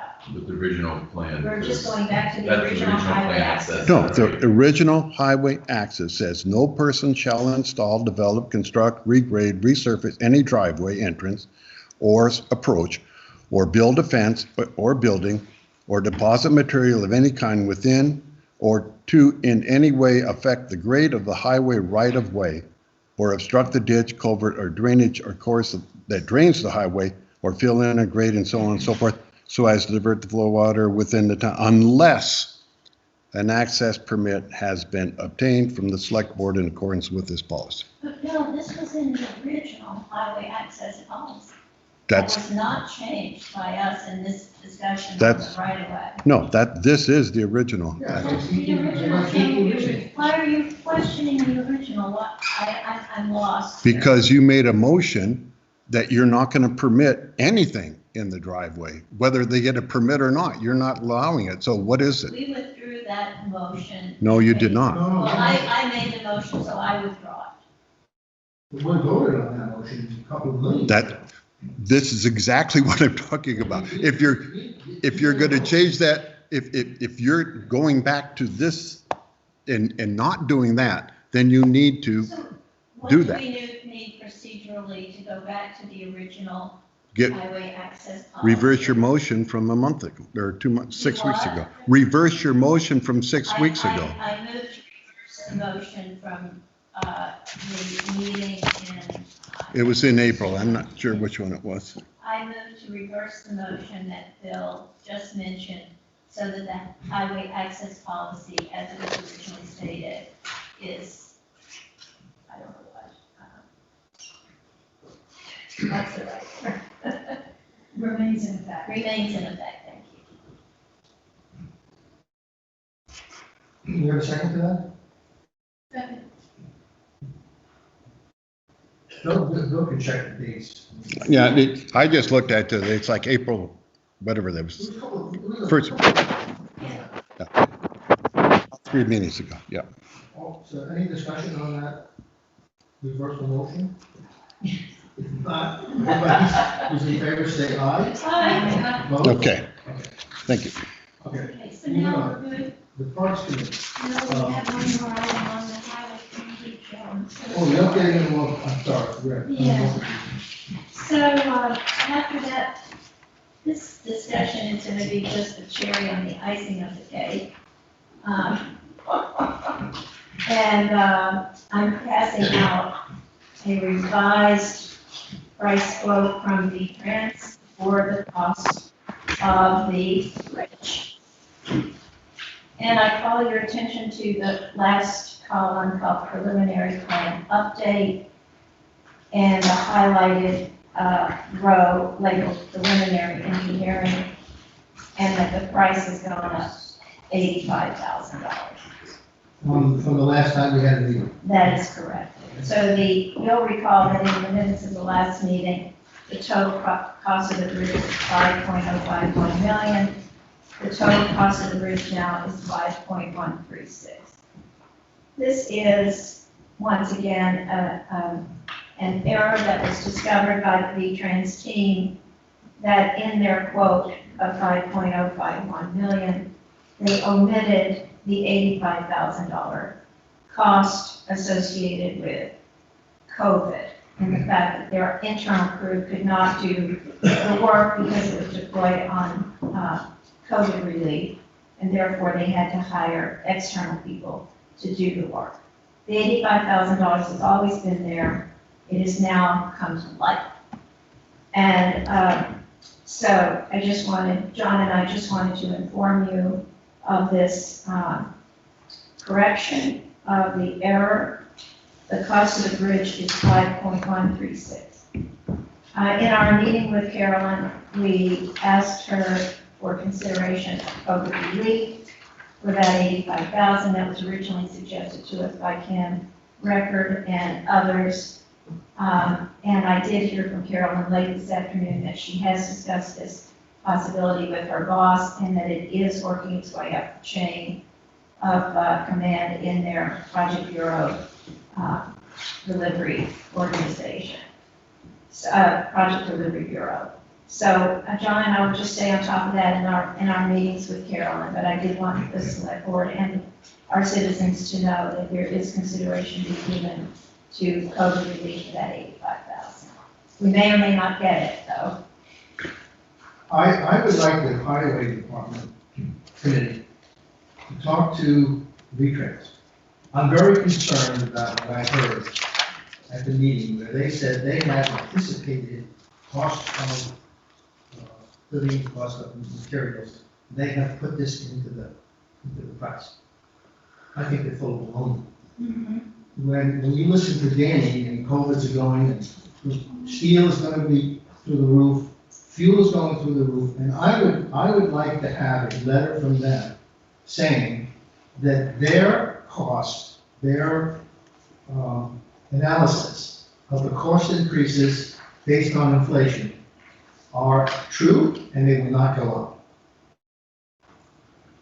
Because I think you guys, if you think this, 5136 is not going to be the final number, in my opinion. It just can't be. There's no way in the world, a month and a half, two and a half years ago, a year and a half ago, whenever it was, that they had any idea what the cost of materials are going to be. They had no idea. So I think we need to have it. I think we have to have a meeting with them, and they have to be realistic, so that we don't get another surprise another year from now. That's my point. I just can't see how they can keep their estimated cost. I just can't see it. I mean, nobody. Ask Dan. Have you ever think culverts are going to go the way they do? And this is just the beginning. I think you're gonna end up not getting stuff. And we don't even know whether they're going to even have, there's shortages everywhere. Are they going to meet the deadline of 2023? I don't know. I don't think so. I mean, you order a new car, they sit in the thing, they can't even deliver the car because there's no chips. No, you've got a very valid concern, and we definitely take that. I think what happened as of tonight is we kind of put the original quote and getting it all squared away and revitalizing our communication with V-Trans and all of that. I think that's now been done, and now we can start looking forward. And I think your question is excellent. Yeah, I have no faith. I mean, they have proven to be unreliable. And just because she said that they made this estimate of what the inflation cost was gonna be, they would have to be some kind of genie to figure out what's gonna happen in this world. And I'm sorry, I just don't think they are.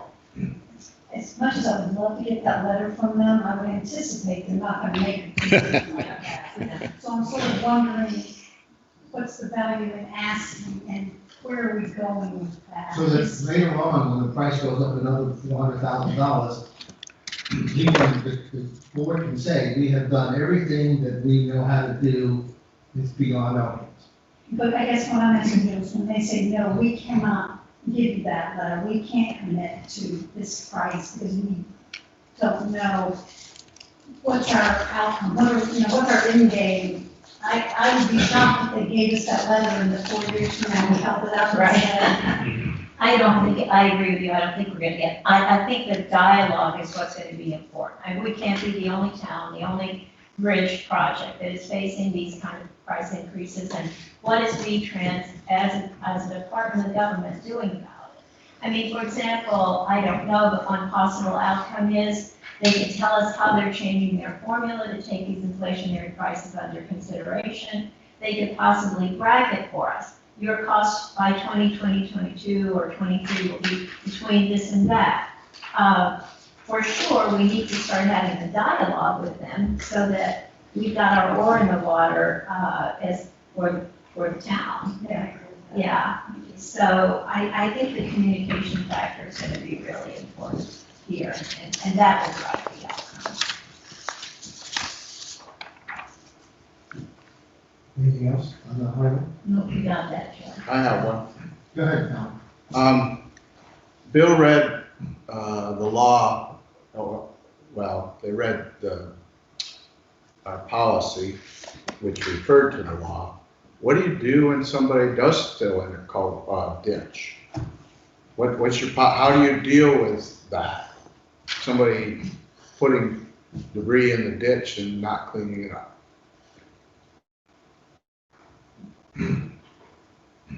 Well, Like any other policy we have, we ask and hope for the best, but 90% of the time, we as a highway crew go out and clean up the mess. So we do not get the image down there. We have all these policies and we just cannot enforce them. And we as the highway department, we try to enforce them, but we are not police of it. So. Well, I've seen somebody fill a ditch in, wondered how you fix it. I guess you ask the individual to clean it. If he or she doesn't do it, then Danny goes out there next to it and cleans it up. That's the bottom line. Yep, that is the process that we are in. Well, Danny, didn't you have that situation up on the road where that crazy guy was gonna go and build something up there where the old herbicide was, and he just dumped a load of crap in there, or stone? They ask and we tell no. Some people just will then do what they want, but most people, if you ask them, it works sometimes. They fix what they've done. All right.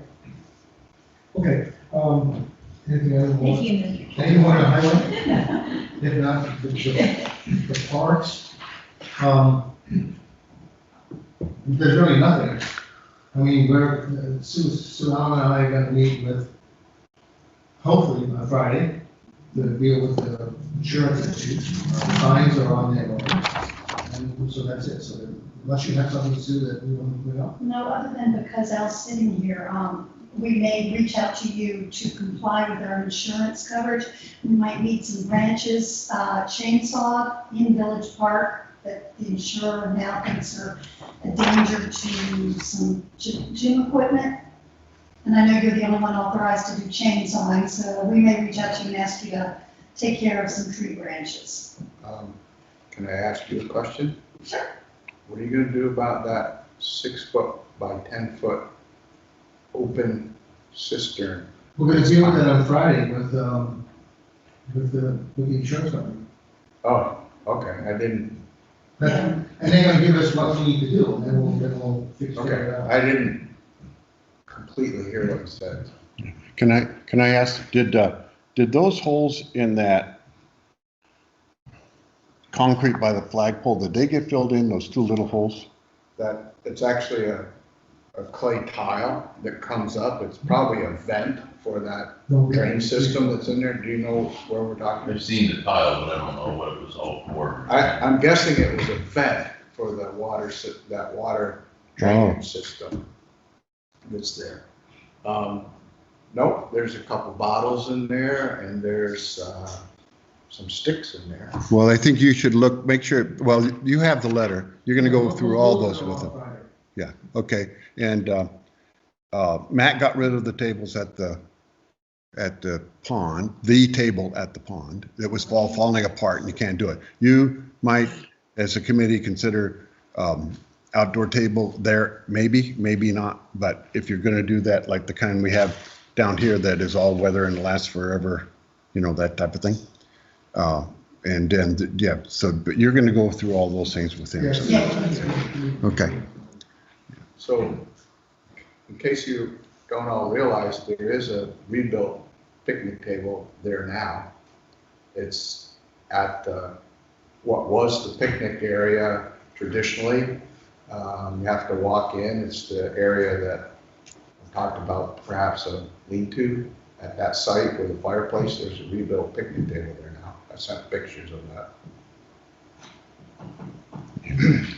Alan, we also signed the warrants and it was billed for some lumber. You know what that was for? Is that for you? Lumber for, Yeah, for the village park. well, if that's the case, then that should not have come to you. And I doubt that that is the case, because Margot Matt went and purchased the lumber to resurface that picnic table, and she paid for, as my understanding, she paid for it herself. And then talked to Rob Hall, and Rob Hall, because he originally built and donated the picnic table that she refinished, he agreed to pay for that. So, No, Kim, are you on?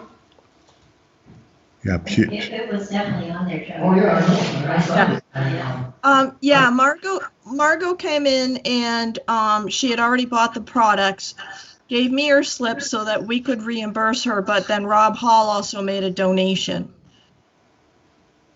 Okay, so it was paid for, so the town doesn't have to write a check. Well, they wrote a check, but it was covered by Rob. Right, yeah, we're gonna write a check, we're gonna reimburse Margot. Okay. I Okay, haven't looked at the warrant yet, but I'm not sure if they're already in the warrants this week, were they not? excuse me? They were, There was a check there for Margot. Yes. yes. Okay, And too as far busy as paying the taxes. sign will have to go through the same system, right? The sign, even though it's being privately donated by Joe, he'll need to route it through the town. Is that What correct? in this case, Margot did, she did pay for it, so we reimbursed her that way. But from now on, I don't know how they said there should be no more supplies. But any more donations coming in, they're gonna come in to me, and I'm gonna alert Margot that the donation has come in, and then we'll put it into the, Village Park revenue side. So the town will pay for the sign after the donation is received, is that correct? I'm assuming that's what you guys wanna do, yeah. Doesn't make any difference, whatever the proper way is. I don't care if I pay the sign maker or I write a check to Grafton, doesn't make any difference to me. I don't know. I guess it's something you guys have to decide. I think it probably be, better, I mean, if someone is donating one particular thing, if they could just straightforward do it and leave the town out of it, That's is the best thing. But in this case, it was like a last minute thing that she bought the materials first, not knowing she was gonna get reimbursed for it.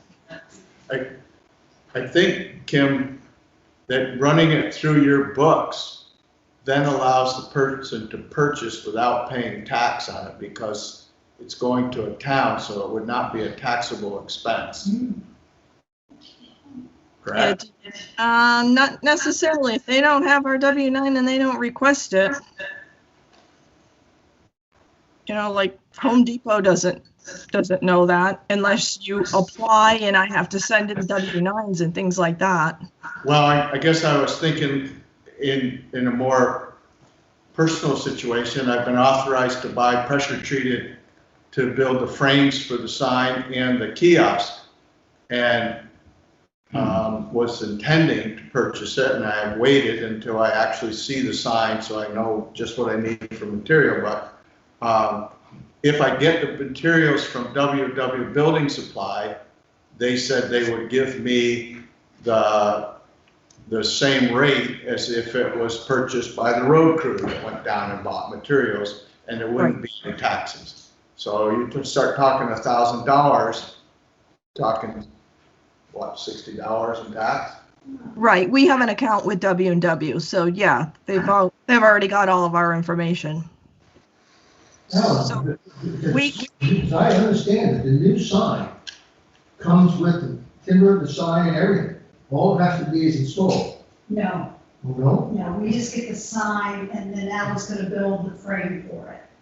It's not that I saw on the- That is not what Margot said. That's why I have not purchased the material. That's, what you said is what Margot That's told what Margo us. told me. She did? It's complete. Well, I'll see, All we I'm have not to do gonna is see install her it. Thank you, tomorrow, Bill. so I'll clarify that Yeah. with her. It was all to come and all we had to do was install Perfect, it. that's great. You know, I'll see her tomorrow and I'll confirm. You know, this discussion is really good because it shows you guys got to sit down and figure out a system for buying this stuff for the village park Correct. that works with the donors and works with the people doing it, so we don't have everybody running out there and somebody's going to get stuck with the bill. So you guys, the park committee should figure out how they're going to do this and work it out and have one system. Then Kim can work on that one system.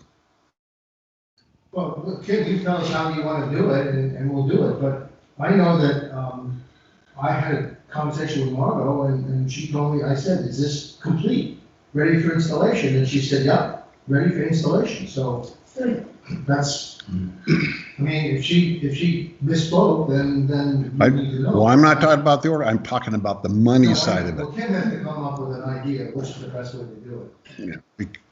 All right, let me think about that. If it's best to do a complete, people just donating money and then you guys work off the donations. If they do the donations, then you can get the tax exempt through the town. But it's like if Al goes over to W&W and picks up that material, unless he has authorization to put it on the town's account, they're gonna still have to show tax, because they can't just give the tax exempt to anybody. That's correct. And you don't want just everybody, because you had this problem before with cleaning supplies, using the town's account. So if Al's gonna go and get it, he should just have authority, and we call over and tell W&W that Al Sands has the permission to buy this material. Otherwise, anybody watching this meeting can go to W&W and just say, oh no, the town said it's good. It's happened before. We've had slips from other people that say, what is this? I'm gonna run this by Sullivan Powers first and find out, where do we stand with taking in donations? I mean, towns don't usually take in donations. But I'll see what he says. If there's anything different I have to do, otherwise we'll do it that way. Kim? Yeah. I had another thought that I ran by Margo, but I don't know that she mentioned it to you. And that was, the Grafton Improvement Association seems to be very willing to participate in renovations or at least financially, helping with the village park. What if they set up an account and people make donations to the Grafton Improvement Association earmarked for the village park, and then that gets you out of it, and then we deal directly with Grafton Improvement Association to pay the bills. It probably will then take away our option for tax breaks because of with That would work really well if they're willing, and also they're a nonprofit organization, so it's also a tax write-off of whoever donates. Yeah, are they a 501(c)(3)? Right, yes, they do. So it would be a tax write-off for the donator, for the donor. No, you hear Whereas what in this I'm saying? case, it's not. Like by going through GIA, like if you pay the money for the sign to GIA, you've made a donation to a nonprofit, so he gets a tax break, correct? Right. But they still charge tax on the sign. I think a 501(c)(3) has tax incentive. Kim brings up a valid point. We need that, or Bill brings up a No, I valid think point. so. Kim, you need to talk to some of the Sullivan Powers and see how they want to handle it. And maybe what we need to have, when somebody is going to do this, we have some kind of an authorization form that you sign, that you bring to WW or to the sign maker or somebody else, so that they know that it's approved. And it's tax exempt, so that the sign maker or whoever doesn't charge the sales tax. And control through you. I mean, all the money should be controlled through the clerk anyway, or the treasurer, so that's how I would. Again, I mean. I'll anybody- propose that to them along with possibly going through the GIA and see what they feel. While we're on this, can I bring up one other thing? When we had our meeting with Mike, Margot, myself, and Sue and Joe, we really stayed on task about certain projects in the village park. I was kind of hoping that we would have a little more discussion, kind of in general and in background of, this is the first time you've had a village park committee. This is the first time you've had a group of volunteers that is actively working. Could we kind of sit down and have a discussion, meeting of the minds of, how are some of these things going to work? How much freedom do we have to just go do what we want? When do we come and talk to you and get permission? Does it only when there's money? And do we report to you what we're doing, or do we just do it and hopefully you go look at it?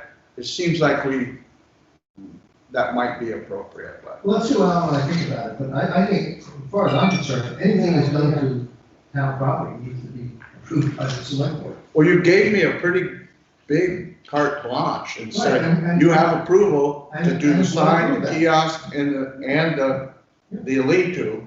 Just And the board approved all that. just no money, but I got the approval. Yeah.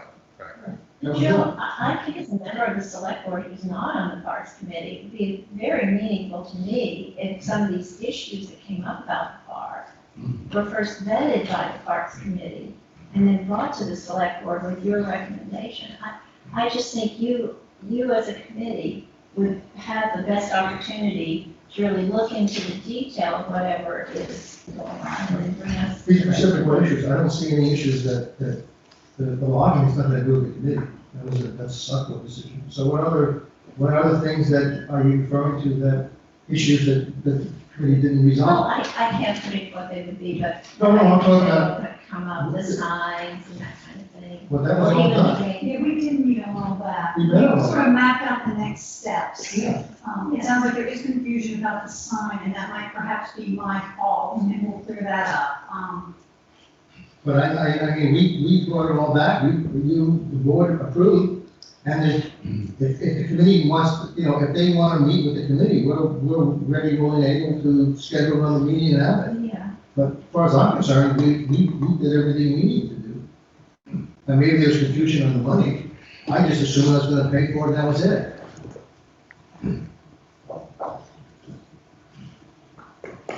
Okay, anything else on the park? Personnel? No? Okay. Buildings and the building committee? There's the elevator project and the townhall upstairs cleanup. Who's gonna address those things? But I'll just talk about the elevator. I'm still looking for money. I'd like to get private donations on it, put the people's name on the elevator. It'd be a lot quicker, a lot easier, and wouldn't be the red tape you had to go through to get this money from the state. But what from the state, so if there's anybody out there with 130,000 wants their name on an elevator, send the money. Anyway, but with regard to the state, we are working with the state. Gets kind of confusing working with them, and because they tell you what you need, and then when you go get that information from them, they said, no, that's too soon, you need to do something else. So what I think we need to do is probably, and I'll bring it to you on the 7th, probably pay for or hire the architect. I think the architect probably will only charge us materials, ink, pencil, paper, all that other stuff, and printing. He said he would do that, and he is not licensed in the state of Vermont, but will work with a person licensed in the state of Vermont who is willing to work on that same basis.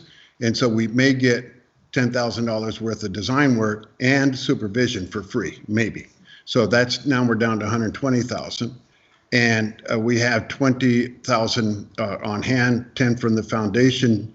With a promise for another 10. With a promise of another 10, but we had and then we have another 10 in the capital budget. So we can try to go ahead. We need the plans, get those to the Vermont Community Development Project people, who will then tell us what other things we need. Don't know that we need a whole lot of history because historical clearance, because we're going to be all inside. Do not know if that we need a bunch of environmental clearance because we're all inside. So it may be just that. Kim tells me that Westminster has a lift that they say is handicapped. It qualifies for handicap accessible. I was under the impression it had to be a standard elevator, but I'm going to check on that to see if we can do something less expensively if you want to do that type of an elevator system, just to meet the ADA requirements everybody else using the stair. So we'll see about that, but that's where it stands with that. Westminster had just installed theirs 2 years ago into their town hall, so it might be something worth looking at. Absolutely. But I asked Bill to give Russ Hodgkins a call tomorrow when he's in the office and find out if it is ADA complied. And just to add to that, we're looking at different funding sources, including possibly the whole fund. There might be something there for us. Well, and also the state.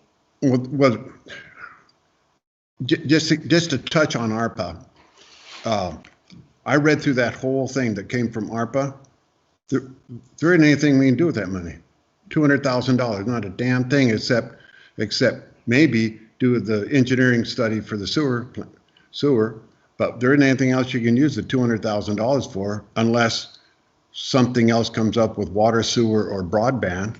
Yeah, no, I was referring to community development. Well, so that we met with those folks. yeah, but what I'm hoping is that if you listen, I'm going to sit in on an hour and a half tomorrow. If you listen to these people who consider everything COVID, then the use of this room right here is COVID related. And that's what I'm going to try to do. And we can use the 200,000, put the elevator in. That'd be really good.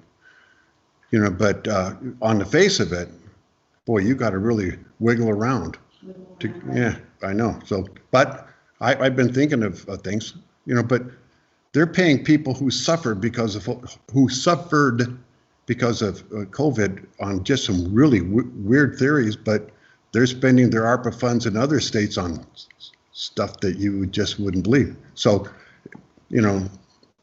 anyway, but I'm kind of frustrated with that, and I'll sit in on thinking, hopefully we can use, that's another source of funds. So at VCDP, there is, if we are delayed for a whole other year, there's the Ames hold, and then the money from ARPA. And there might be some local donations too. I mean, Yeah. that is a possibility. We'll put the names right here, right there on this wall. Jim, the lift you mentioned in Westminster Town Hall, is that similar to what they have here at the church? What, their town hall? It's There's a lift, an elevator lift, right? it's just a lift. And she says it's just about like 4 feet high, and you open the door, you go in it, you close the door. It's not totally enclosed, and then you have to hold the button that'll take you up. That's what the church has, yeah. Yeah, exactly. So it's got to be in compliance, I would think, but Well, let's do the research and find out. would be nice. Yep. All right, what about the cleanup? That's up to, who's on the building committee? All right, you guys got it. Let's get this, we've been trying for 3 years. Well, we looked around and we said, let's just set a date. Let's give everybody notice that, come look around. If the Historical Society wants some of the things we have here, great, they can have them. Whatever's left at a certain point, we just open it up and it's thrown out. So you guys want to set the date and we'll put a notice. If you could do it before, the 25th, and I can put that into my chairman's report. And, so if anybody's interested in, do this, so if you could set the dates before that, that'd be great. I want to do this before my chairman. Let me pick the Saturday. Can we pick a Saturday? to do Yeah, it? but what we're thinking is that one weekend, everything comes out of the closets, spread it all over the floor here, and then invite everybody up. The next weekend, I'm gonna have to go through some of this stuff, though. I mean, I can't. There is some stuff, and one of those cupboards is filled with tax books that we have to keep. I mean, there is some stuff there that we cannot just spread out to go. well, when we're spreading it out to go, you can say, no, that can't go. That's the whole idea. Well, okay, but I've got to be available too. Yes. Well, let's get a date, do the date, 3, 4, 5 weeks from now. I mean, it's been 3 years anyway, so. And all those old property maps that were here with the plastic overlays, the old parcel maps, they're all down in the map case. Well, those were the orthos, weren't they? Yeah. Yeah, they were the orthos. All the orthos with the, And so, like, when it comes to the maps, that would be something we want to involve the listers and make sure they're okay with releasing whatever is up here that they no longer want. The highway maps are up there. We need to check with Danny and find out what he wants to keep, because you've got the Green Mountain Power maps, you've got the cable. Of course, cable's not there any longer, but you need to know that they were.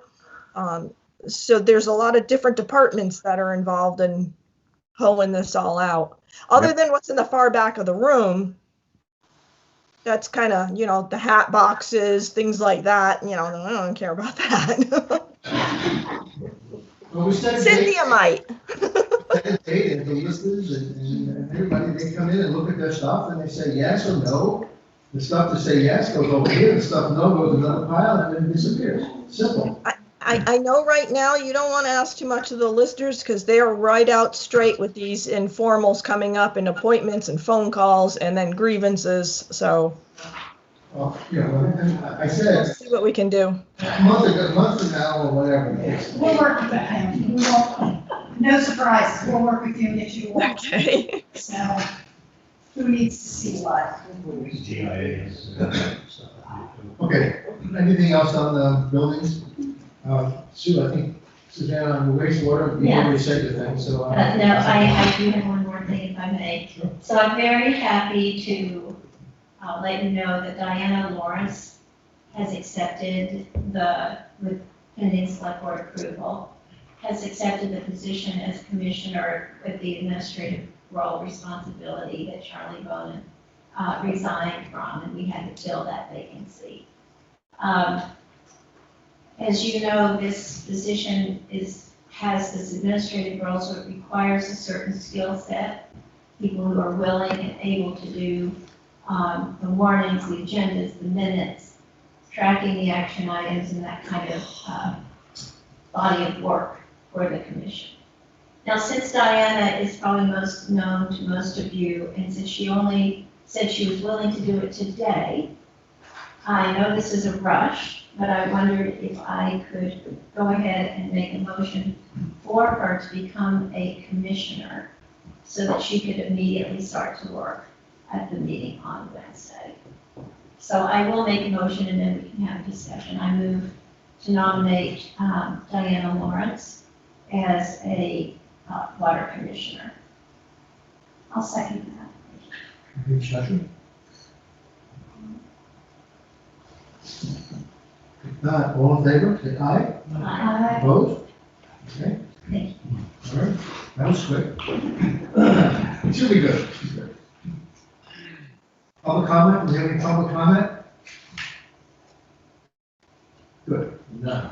I don't think we have any other business to do. I just want to, if I could just mention something. I'm researching right now, just to keep you guys up to date. I had gotten an email that I passed on to Brian until I've taken the project back on. It was explained to us that going to our website or email, rather than using .org, that we could .gov, and the security level is much higher. Bill did talk to Dominia, our IT. They do recommend the same thing. The security level is a much higher level of security for cyber threats. Which For then, Kim, for some reason, you're breaking up. You're breaking up. oh, I'm in the same stuff. Maybe sit back or something, because it's all breaking up. So what we need to do is actually change all of our email addresses from .org to .gov. It's a project I'm going to research and take on slowly. So just keeping you up to date, that's where we might be heading. Okay. All right, just let us know when. Yep. Okay. The date of the next meeting is June 7th, 6 p.m. here. Motion to adjourn. Second. All in favor, say aye. Opposed? Okay. Just one. My comment is too long. John says too. A lot of blah, blah, blah. That's too long. I'll stop tomorrow, Bill, without the grant stuff. Bill, you want to turn off your mic? Do that? What time is your phone conference thing? My phone conference? Oh, at noon. Noon to what, 2 almost? Yeah. Much easier to sell. Because everybody's gonna have a. Did I hear that fucking long? You have to stop calling it as a sewage system. It's not a sewage. Yes. Thank you. It got recorded too. It did. You're still recording. I stopped it. How come it won't stop? There it goes. We ain't had one of these in a long time. I've got a lot of short ones. I still like to see it.